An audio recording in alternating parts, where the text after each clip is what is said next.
Yung signal. Na lang. So, din no? Ato, dayon ta sa unahan. Now, akong i-share sa inyo mga higa, kining word nga is steward.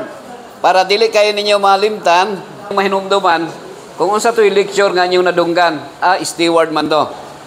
So, kining word nga steward, ako ano siyang gibutangag acronym.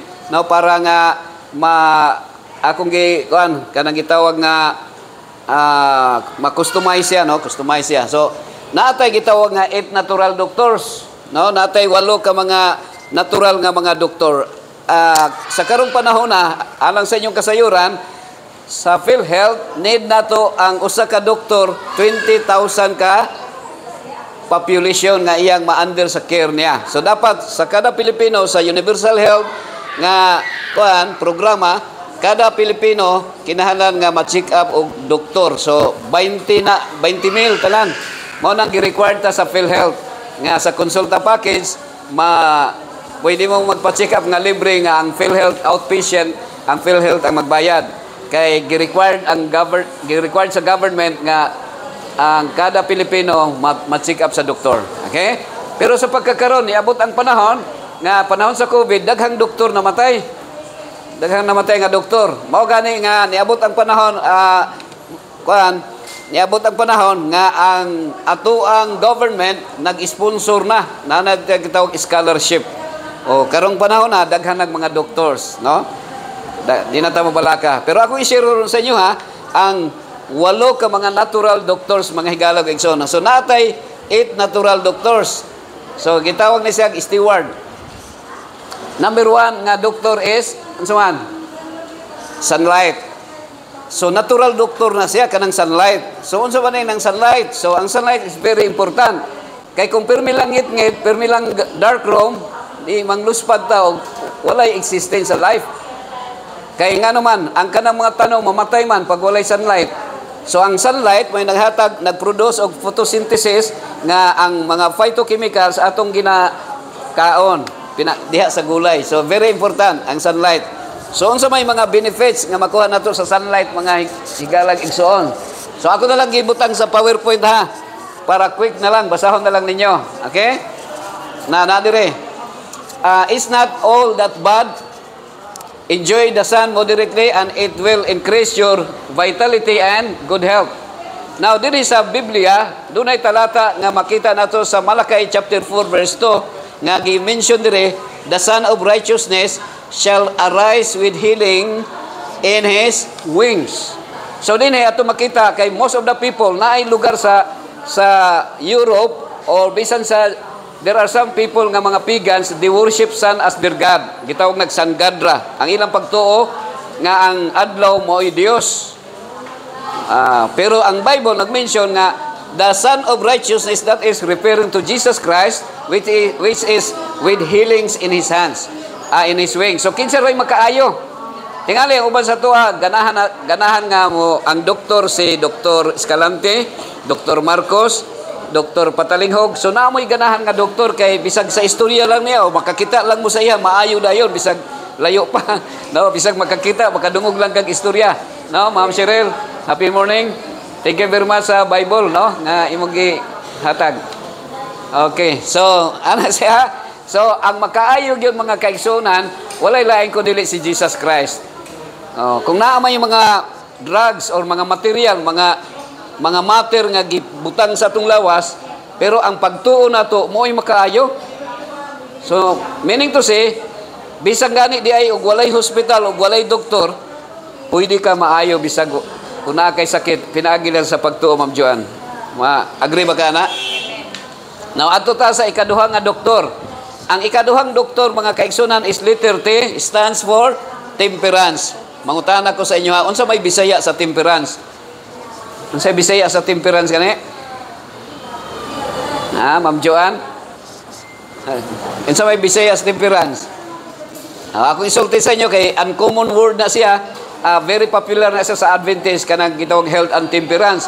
Temperance is pagpugong, no? Pagpugong. Kung naman kay sakyanan, Ma'am Joan, kamo drive. Ikaw, Ma'am Precious. Kinsa may driver dire? kung naamoy sakyanan unya walay brake, ganahan ba mo drive og sakyanan nga walay brake? Ana madisgrasya mo, mga usa lang ka kilometro, ana mga bangga na. So, ang tao pod kung walay pagpugong, kasagaran sa tao nga walay pagpugong, either mamatay or makapatay. No, kay halimbawa na kay daghang problema, ang madunggan nimo na ay gibulagan og girlfriend, naghikog na, nagbigti na. So, kulang og pagpugong. So, we need temperance. So, what is temperance? According to Ephesians 5 verse 18, mga higalag igsoon, and do not get drunk with wine, for that is debauchery, but be filled with the Spirit. Okay, so unsay tambag sa Ginoo pinagi ni Apostle Paul? Ayaw pagpahubog. Oh. Pila sa inyo ha nakakitag tao nga palahubog? Kita ba kadyoan nga naitaw palahubog? Karon, naay duha ka klaseng espiritu. Espiritu sa Dios o espiritu sa demonyo. Asa ba nabilong ang espiritu sa bino? Oh, sa tanduay, no? Grade 3 pa ko ato mabjuan, na-memorize na nako na ang kanang acronym sa tanduay. Tanduay ram iiskyo, tanan anian ni ini demonyo ug ang yawa, rayo mahubak, ubo, malaria, inegsipyat, kirig. Oh, so pero daghang gyapon mo inom tanduay, no? Kay gi-promote man ni Derek Ramsey, unsay ingon ni Derek Ramsey? Tibay tanduay. So namakak ba si Derek Ramsey? Wala. So sa 1 Corinthians 6 verses 19 and 20 nag-ingon din or do you not know that your body is a temple of the Holy Spirit within you, whom you have from God? You are not your own, for you were bought with a price. So, what is the advice? Glorify God in your body, mga higala igsoon. So, gi-mention dire, giingnan ta mga higala, giingnan ta nga, wala ba mo masayod nga ang inyong lawas templo sa Dios, sa Holy Spirit within you? Home you have from God. Nag-ingon dire, templo. So, meaning to templo, sa laing nga termino, simbahan. Daghang mga tao nga nagtukod og simbahan, na italinis, na ilapad, di ba? Na mga dagko nga mga simbahan nga makita nimo. But I want to tell you, nga kung walay tao nga nisulod ni ana nga simbahan, dili siya matawag og simbahan, budiga ra na siya. No? Unsay ingon ni Jesus? Sa 18 verse 20 sa Mateo, for where two or three gather together in my name, He is in the midst of them. So kung doon na day duha o tulo ka mga tao nga naghisgot sa ngalan sa Dios, anaa siya sa taliwala. Karon mga tana ko sa inyo, mutuo ba mo nga ang Dios naa diri uban nato karon? Kung kamo mutuo nagpasabot nga ang atong lawas mao'y templo sa Dios. Ang kasing-kasing mo nay puy-anan sa Dios, pero pinaagi sa espiritu. Pero kung kining ang atong lawas hugaw, musulod ba? Ganahan ba mo sa pagpuyo sa balay ngay naitae sa iring nga mahipos? So manimahaw na siya. Kami nami Persian cat, dagari Persian cat. Tulog ka mo, manimahaw na siya pag dili malabay ang ganang butanganan sa ilang kalibangan. So di ka ganahan mo pundo, no? Pag nay manimahaw. So same gihapon, ang lawas nato kung nanimahong sigarilyo, pasitabi lang ha. Pasayloan lang ko kung nasulti na ako ni sa inyo ha. Kay kuan, og ako nagato nga diri sa Davao City, gamay na lang ang manigarilyo. So nag-ingon dire, you are not your own. Dili naman ta ang tag-iya sa atong lawas. Kinsa na may tag-iya sa imong lawas, Joan? O Capricious, ang atong bangbana, atong mga asawa? No. It is God. Ang Ginoo maoy tag-iya sa atong lawas. So unsay may gingon ni Kristo? Ngano man nga siya naman ang tag-iya kay siya nagpalit sa tuwa. Asa ta gipalit sa dugo sa Kalbaryo sa krus, sa dugo nga giula, no, sa dugo ni Kristo. So unsay advice dire? Glorify God in your body. So kinsa may atong himayaon? Ang Ginoo sa unsa pa nga paagi sa atong lawas. So unsa may atong himuon sa atong lawas kanabang iniglakaw nato nga magbarag-barag ta kay nahubog na ta sa atong ginainom? Unsay gisulti dire? So ang word nga temperance naay unsa may hinungdan nga nakasala si Eva ug si Adan? Naba moy na kuanan idea? Ang nahinungdan nga nakasala si Adan ug si Eva gumikan sa pagkaon. So ang in English sa pagkaon, another in English sa pagkaon is diet. Diet na. May ka unsa man mag-diet ko sa pagkaon na siya, dili lang mag-diet ka nga magpapayat. Diet minus T unsa man. Remember Satan, ang tulumanon ni Satanas pagpangawat, no? na mga higalog igsoon sa John chapter 10 verse 10 ingon ni Jesus, but the thief will come only but to steal, to kill, and to destroy. Now, si Satan, kung di ta kabantay, he is very cunning or wise kay siya. Siya ang mastermind of scam. Pila sa inyo nga na-scam na? Kung saan nang scam gani, Joan? Kanang nailad ka no? Ilad? Pila sa inyo nga nailad? O, baliktaron ang ilad kanang dali. Nadali ko da. Or nagdali. Kanang dali ka, gusto kang dali madato, kasagaran mailad na siya. Or sa mga girls, kung naay manligaw niya, dali ra mo sugot, kasagaran mailad. No? Diba na? So, gitanggal ang letter T. Unsa na may mabilin? Happy morning, Doc Marcos. Okay, mamatay. So, temperance, kung tanggalan di ay ang diet o letter T, patay ta. Pero maskin pag, kuan, naagi kamatayon nga maabot sa tuwa. Kita di ay mga higalag ison, ako isulti sa inyo ha. Member di ita sa kapa. Na member kag kapa sa una, Joan. Pero actually, ang kapa nga original nga member kamo ug ako member, ang mastermind si Satan, kamatayon padulngan. Adunay kamatayon. Asa ta padulong? Padulong ta sa mamatay. Okay, so pero karon kay mintras buhi pa ta, atong i-analyze nato kung unsa nato nga maprolong or mulongger pa atong lifespan. Okay? Mao na hinungdan nga naa mo karon din kaya ang uban sa inyo magpa-check up, no? Now, temperance according to Webster Dictionary, ingon siya, the definition of temperance is moderation what is lawful and abstinence what is hurtful. So, para daw sa maayo, sa asin o asukar, tama-tama lang ang timpla. No? Pero kung ang methamphetamine hydrochloride, shabu, marijuana, tobacco, mga alak nga makahubog is, unsa man, abstinence. Ayaw pag inom og tanduay bisag usa lang ka kutsara. Ayaw pag sigarilyo bisag usa lang ka tabak, usa lang ka buok, because that is kuan na siya, dangerous na siya mga kaigsunan.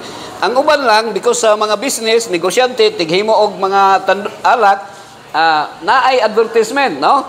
Nga moingon si Derek Ramsey nga tibay tanduay. Pero ang uban moingon nga ang alak maayo sa kasing-kasing.